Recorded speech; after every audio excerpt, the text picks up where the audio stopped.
So, interesting fact. When I was coming over to sit down here today, I was realizing I'm the only one of the four that has started this is like the only career I've ever had. So this is going to be a fun show. So we want to talk about the challenge of career change. And all three of you have gone through that. Do you know how often people change careers in their working career? Depends on how old they are. I was going to say, I would answer it different Okay, in depending their on how entire old. career. My parents never changed, but Yeah. then you look at my generation and myself, and I've changed quite a few times. If you asked about people who are our parents' age, I'd say twice. If you asked about people these days, I would say 5 to 6. I think statistically it's 5 to 7 times. Okay. And I read a stat the other day that said the average millennial changes jobs every 3 years.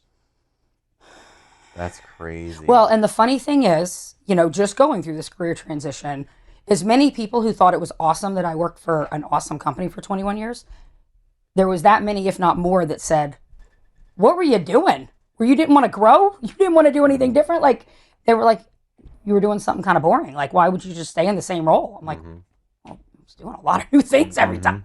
But it's just it's a different mindset now than it was. So before we get then. into some of the questions that we're going to talk about, let me throw a curveball at you. Why do you think so many people today change jobs? The loyalty is not there anymore. I think a lot of them are mad because their parents don't. I think a lot of them are mad there's no more pensions. There's no more. The companies aren't as loyal as they were back then. I think the companies offered that pension to keep you there. And once that went away, they wanted to get rid of their own responsibility of keeping up with the pensions. They said, let's do the 401ks. Right. And that's more movable than with the pension. But I think that the grass is always greener can jump into what people think too. Yeah. Oh, that's a good And point. in a lot of scenarios, if you want to make big jumps in those career salaries or changes, you have to switch companies. Because most companies kind of do a standard 3 to 5% Yeah, I was gonna say 3 pay to 5 too. increase. I think they And- get complacent with you as well. Yeah. Kyle's been here forever. We can just give him a little bit more and he'll be He can happy. stay. But Yeah. And companies are not always willing to pay for that experience. Like, they're like, wait a minute, they're really good, but could I get almost the same with somebody who's been in the It is business sad for 5 instead of that 25? a company that you work with, although I think the environment's changing a little bit, but a company that you work with won't give you that opportunity to jump like a new company. I'm working at this company for 5 years or whatever, and I get these incremental. Sometimes there's job opportunities within there where you can make a level jump or 2-level jump. But a lot of times it's like, nope, I have to move over here for my career to get to this experience, and then sometimes you even come back and you're 6 levels up. Right. It's just a weird environment. Yeah. You see a lot of that here in Charlotte specifically. You get bank jumpers. They'll work for a few years at Wells Fargo, then they'll jump to B of A, and then they'll jump back over to Wells Fargo, or they'll go to a newer bank that's moving in. But I also think that if there's 5 of you on the same level and there's going to be a promotion, well, who's it going to be? Well, if it's not me this year, how long do I have to And before I'm I out. get another I'm just gonna Right, go it's like somewhere I got to else. wait that whole other Yeah. cycle. Whereas if it's another company looking at you, well, they don't necessarily know who you are relative to anything else, and they say, well, let's just bring in somebody from the outside and see That's if right. that can't jumpstart something. They don't know all of the history. Yeah. Yeah, and they're rewarding you for being there for a long time that would have kept you there to stay for that next Yep. cycle. That reward is no longer there. So, to Charlie's point earlier, the grass may be greener. And you may make more money to do it. Yeah, or like you have situations like yours. Yeah. Hey, we're willing to keep you. We want to pay you more, Right. but you got to move. You got to move. You Oh, can't yeah. stay here. Yeah. And that was kind of some of mine. Like, I know we're jumping way ahead, but Yeah. I didn't want to move. Right. So you kind of start. Well, I'm excited to jump into our actual conversation today, and I don't remember how the concept or this topic came up for us to do this today, but all three of you came from different paths to get to where we are today, which is super exciting. And that's kind of what I want to, the first question I want to talk about here. And it's really that moment where you're like, something needs to change. Can you describe, like, anybody can start, can you describe, like, what was that specific, if there was a specific time or situation where you're like, you know what, I need to change, and this is really what I want to do, specifically being a financial advisor? I would have jumped in until the end because me wanting to be a financial advisor, I didn't even know what that was. But no, for me, it was kind of piggybacking on what Charlie said. For the first time in 20 years, I was sitting in my annual review, and What were you doing before? Fair question. I worked for best company on earth, second best company on earth. Coca-Cola's first. Very funny. I actually thought the same. I was wondering how long it was going to take for people, I was going to bring in my PepsiCo Pepsi Frito-Lay. I worked for Pepsi Frito-Lay, and I really do believe. I mean, I won't go down, but they were there for every life moment, and frankly, just made every life moment amazing. So you were there 20 years. 20 years, and I sat for the first time in an annual review, and you guys know me pretty well. I'm pretty driven, set goals. I plan things, I go. Well, for the first time, I was sitting in the review with my boss, had an awesome year, and it's at the end, and it's like, okay, well, what's next? And I could not see my next two, because whenever you're making the next one, you're doing it kind of with 2 steps in mind. And I couldn't see it. I could see it on the piece of paper with the job title, but I can't see it in the situation of being able to be a present mom. And I don't know about you guys. I know you've got a little bit younger, but you got one that's older. I know you know. But you can no longer plan the meaningful moments with your kids. And for me, I just got to the point where I loved the company. I loved what I did, but I was no longer willing to travel more than 2 nights a week or make that move. And I couldn't stay there and do what my teams deserved and be the people leader that, frankly, that drives success at that company, but be there for the meaningful moments with my kids that you can no longer plan. So for me, it wasn't that I left to go be a financial advisor or even to do anything different because, we'll talk about that in a little bit, but I was scared to death to leave what I knew I loved, that I was pretty stinking good at, that I have a unique personality, high energy, people loving, crazy person. It thrives in industries like, a frontline, potato chip, consumer packaged good type world. So I was afraid. So mine might be different, but mine was family focused. That's awesome. Not career driven.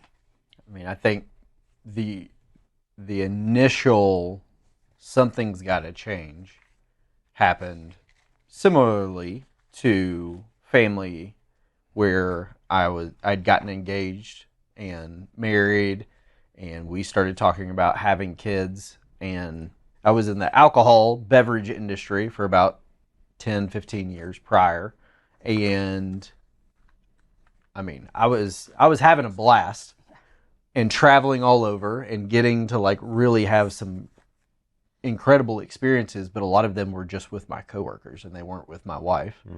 And she's in school administration, which is very stressful. Alcohol in school. Yeah. I'm seeing the picture. Tough days were great for her though. The key word was you said and school and not in school, so that was good. But being gone, having so much fun, but then you come home, or she's having to shoulder kind of the house while I'm gone, and it just started driving a lot of friction, especially whenever I'm getting to have these really insane experiences. Yeah. And you're on the phone and you're like, man, wish you could be here. And she's like, yeah, me too. But I have responsibilities back home. Yeah. That's right. My back hurts. So you give me a back rub when I get home. So that was whenever just that initial friction between she and I, and it wasn't anything big, but it was like, all right, I've got to start looking at something different. Local. Yes. It's not requiring me to travel a lot. So it kind of started this process of me looking into different areas. What would you say, Charlie? Well, I've had 2 changes for my reasons and 2 changes for somebody else's. So, but the first one was family related too. I worked for a textile company, and you're typically on call 24/7. Wow. And I used to joke that I worked half days from 6 a.m. to 6 p.m. And I had a 5-year-old I like that son on that. And it got to the point and said, well, I have to work many Thanksgivings, Christmases. I'm not going to do that. I'm going to go find something else. And about the time that I made the decision to pull that trigger, one of our vendors called and left a voicemail on an answering machine. Said, we'd like to talk to you. And that led to a move to Pittsburgh. So sometimes you do have to move with a job change. Why don't you share what led you to become a financial advisor? Because I love that story. So this is one of the times that I did not choose to leave a company. I was in building products. And about that time, my in-laws were suffering with health issues.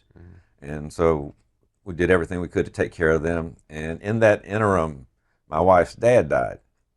So I went with Lori and her mom to see a financial advisor to help arrange her situation. And, I was in there trying to comfort my mother-in-law and everything. This is the right thing to do. We got to try it.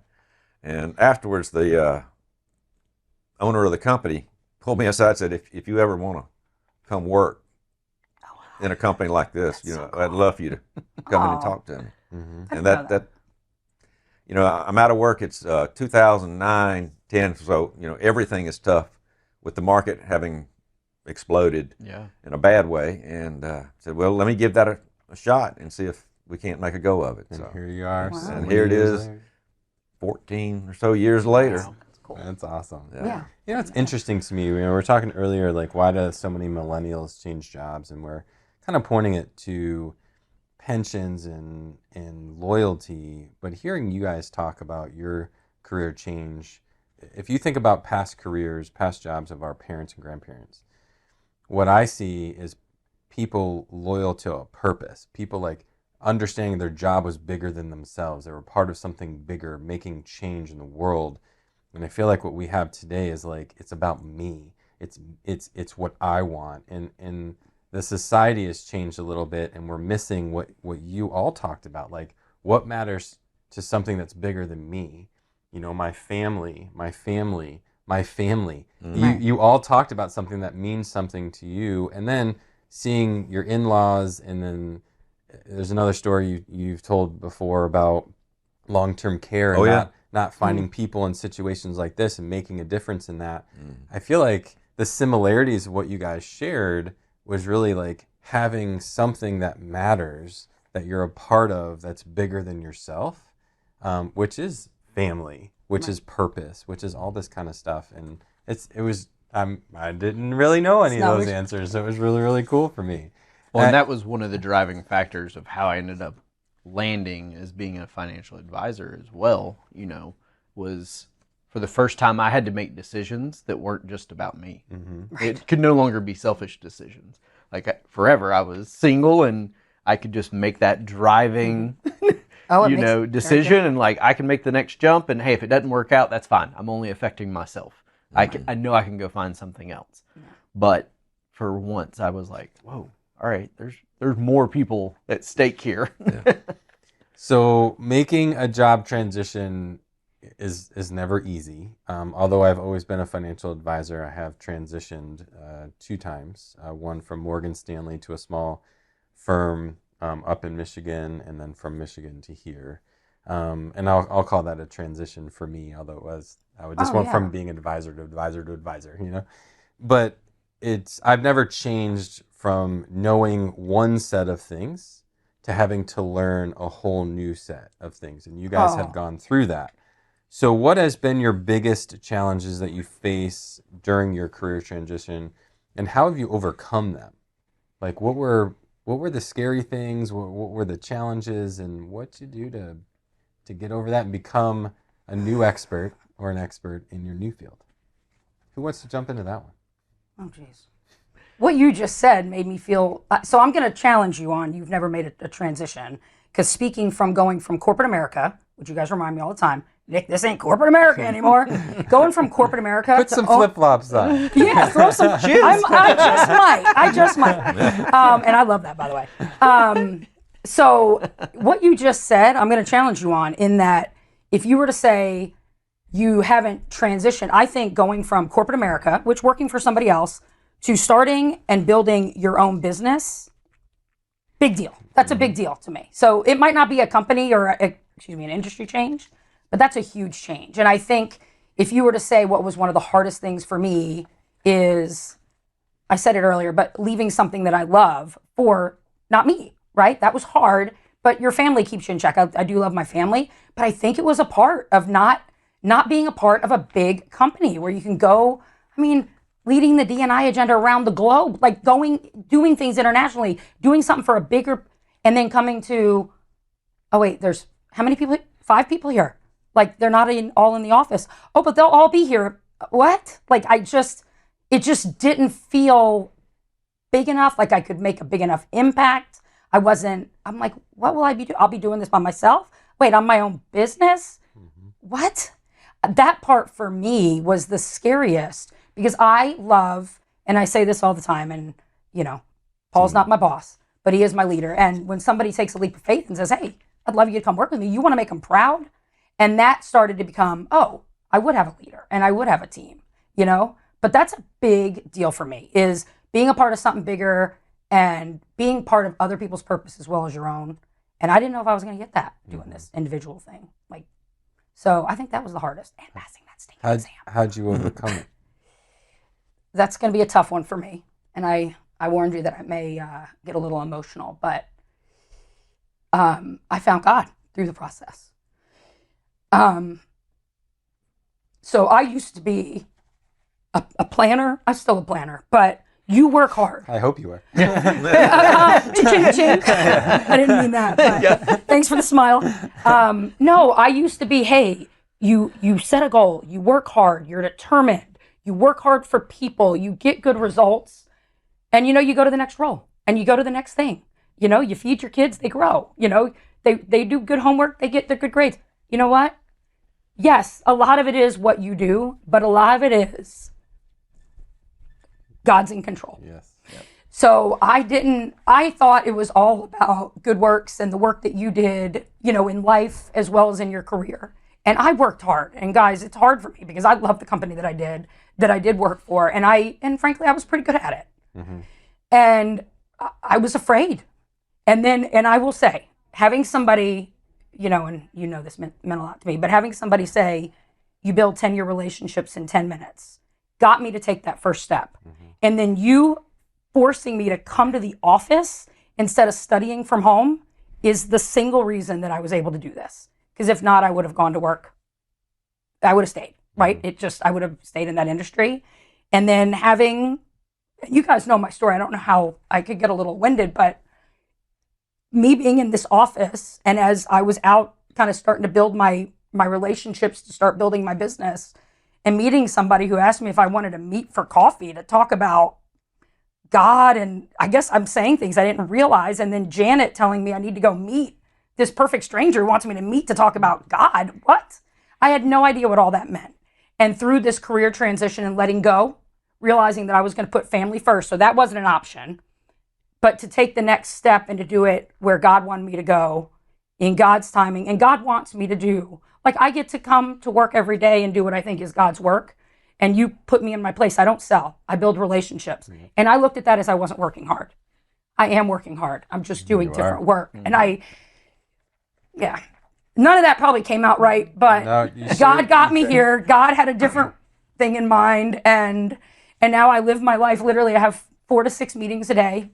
And you just tell your story and you love on people and you let it go where where he wants it to go. Sometimes you build financial plans, and sometimes you help other people make career transitions, and sometimes you just give somebody a pep talk, and it's really what God wants. And it's not what I want, but it turned out to be, I'm getting everything I want. And sometimes I wonder why I'm able to do this. That's awesome. Well, I heard it makes me think of a quote that I just read yesterday. It was like, even the farmer needs the rain. Yeah. And it's like a farmer can go work his tail off. He can sow all the seed, make the best soil, but he still needs God to make it rain. Yep.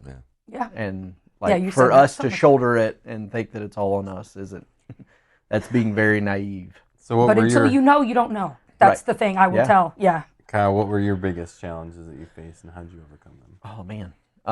There's some similarities to Nikki as well. Like that brand recognition, I was very fortunate and got to work with a lot of very well-known brands. Red Bull, right? Red Bull, Jack Daniels, Blackberry Farm, which is out of East Tennessee, and then some local breweries that are popular within our own state.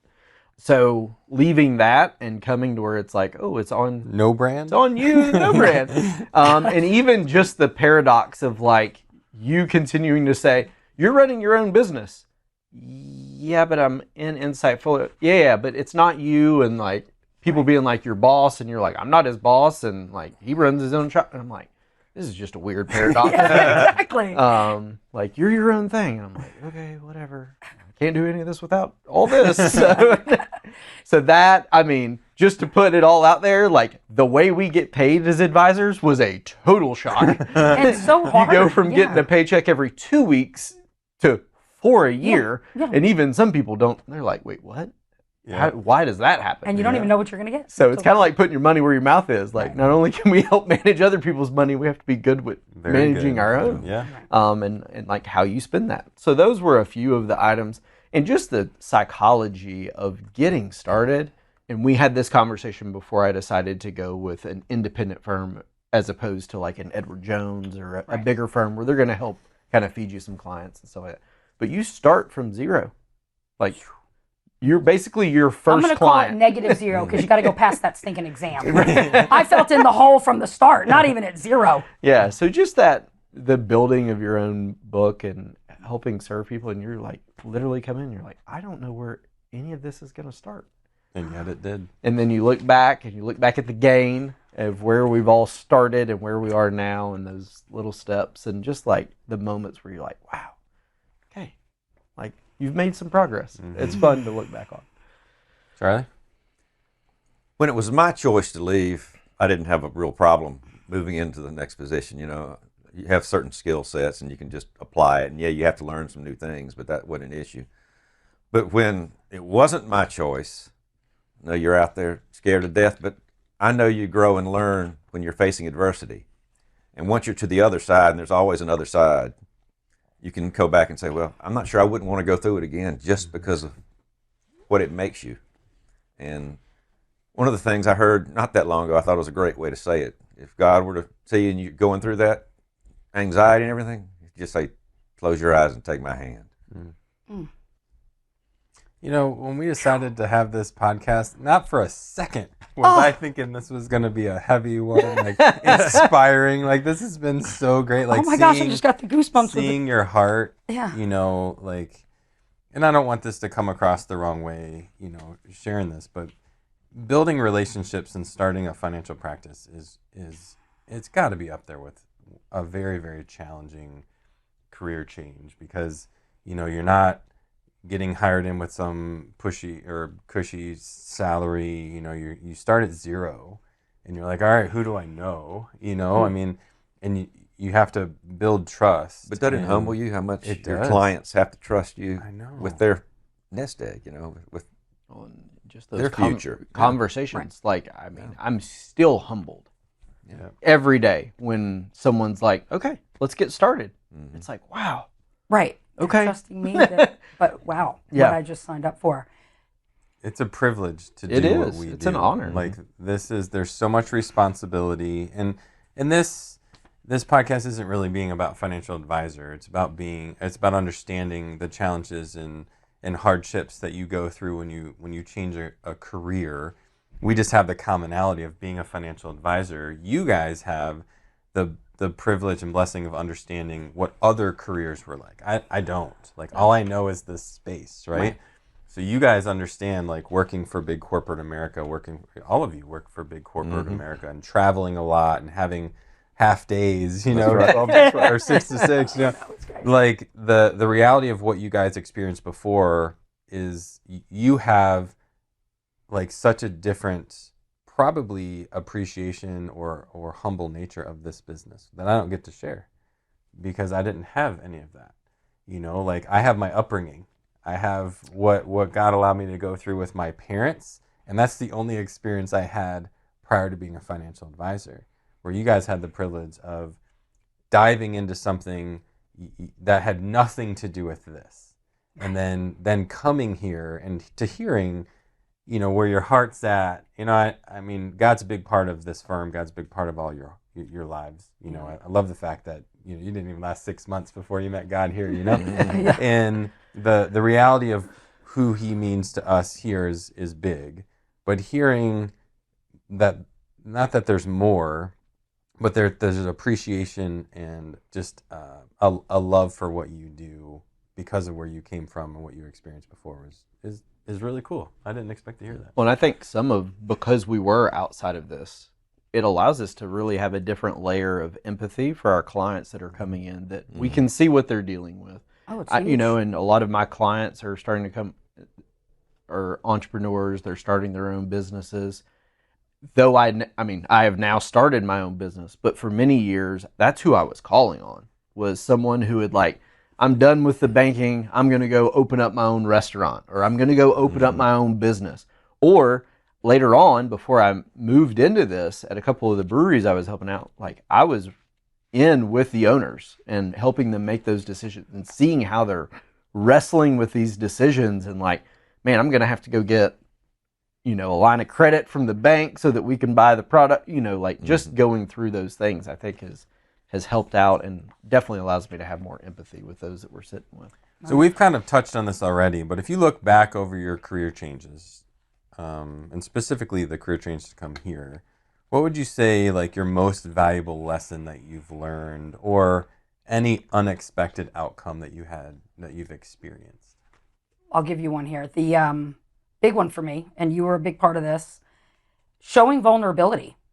Like when you're a leader, so often you're like, you've got to know everything, right? Even at Frito, right? You're leading people. You better know what you're asking them to lead, right? Get in the trenches with them. But at the end of the day, you know what you're doing. And coming over here, a big part of me was I was learning as I was building my business. I want to exceed the expectations of people who hire me or who count on me, whether it's they pay me or not. And admitting that I didn't know every answer as I was learning and growing was hard for me to say out loud to people who were trusting me. And what Paul challenged me to say is, don't be afraid to show vulnerability, but get back to them. Like, get back to them. So that follow-up became key. But I think for me, a game changer in my business was when I finally had confidence in showing that vulnerability, because, and I'll lean on something you just said, people want to know that you've had life experiences. People really appreciate the journeys and the little stops along in my life experiences, because I'm helping them go through them.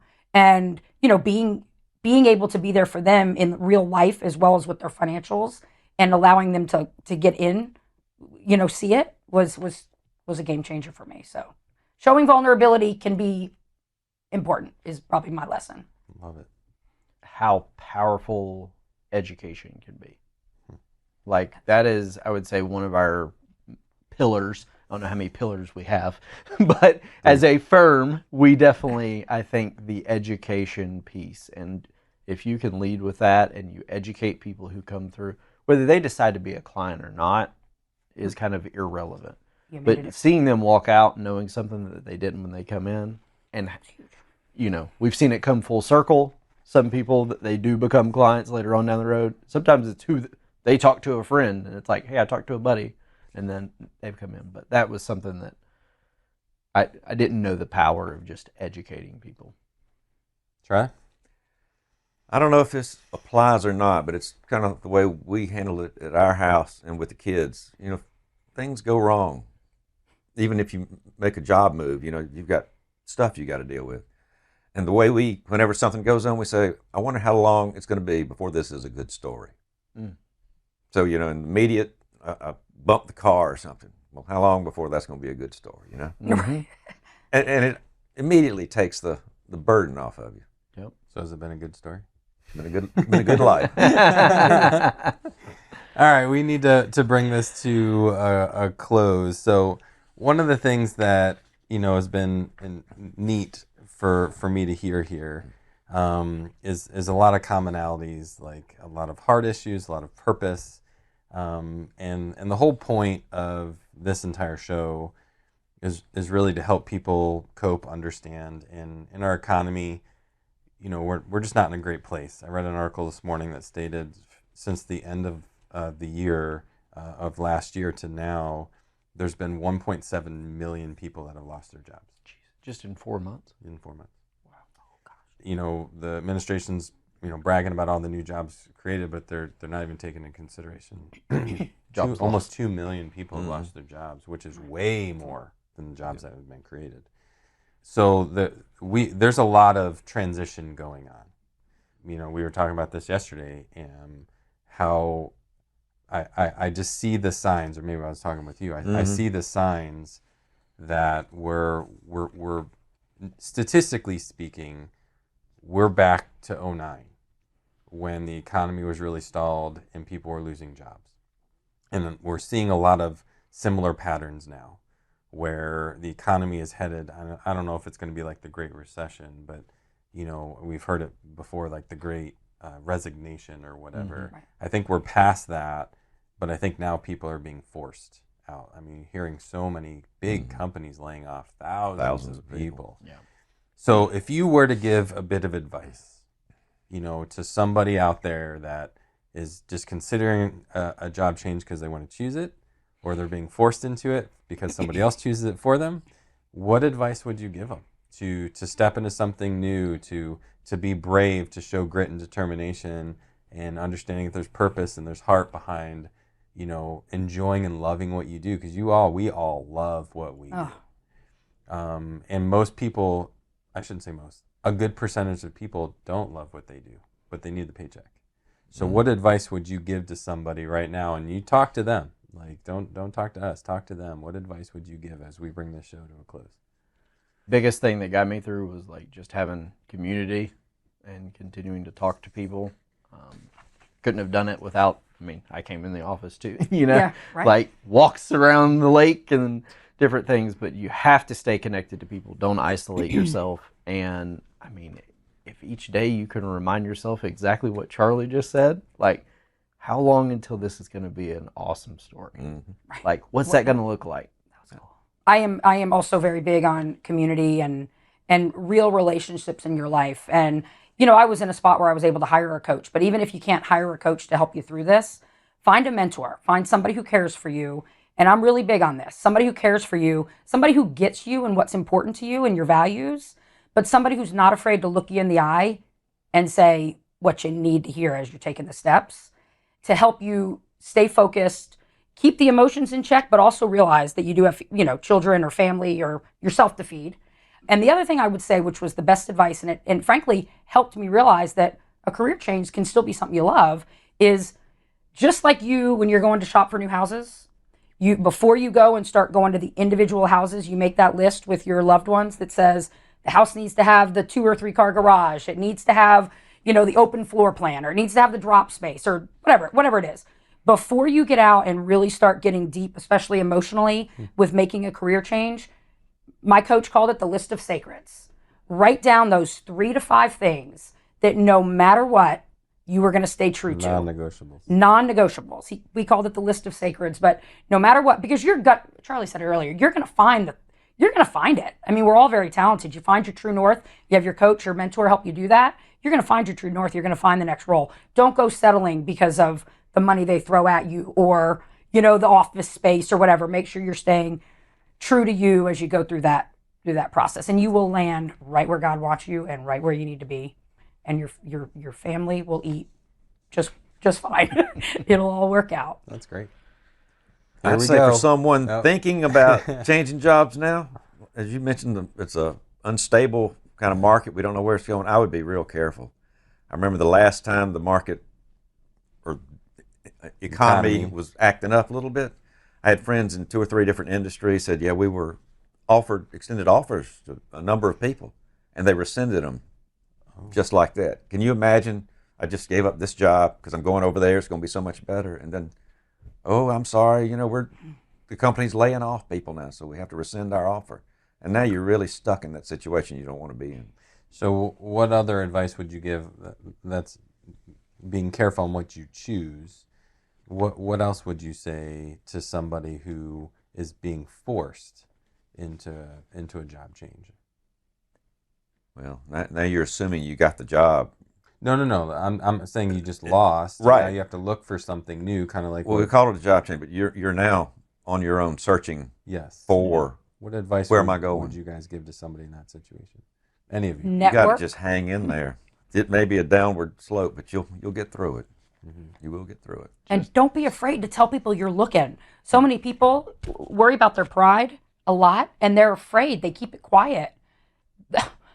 I found my next career talking to a father on a soccer team. Like, who would have thought, right? So don't that be me? afraid. What's that? That was me. That was you. And you never know who you're going to talk to that may need somebody, and that person may be you. So don't be afraid to let people know. People want to help. That's awesome. So hopefully you learned something today. This was way heavier than I thought it was going to be. It's a great show. Love seeing your guys' heart and your humbleness, meekness, passion for what you do. Makes me love this place way more. You know, God has blessed us all in so many different ways, and we want to be here supporting any needs that you have. You know, there's been a lot of people in this office that have gone through a lot of that. And we do have connections. You know, can't guarantee anything, but sometimes we go through economy and tough spouts. But having support, like what Kyle was saying earlier, is really important. So God bless.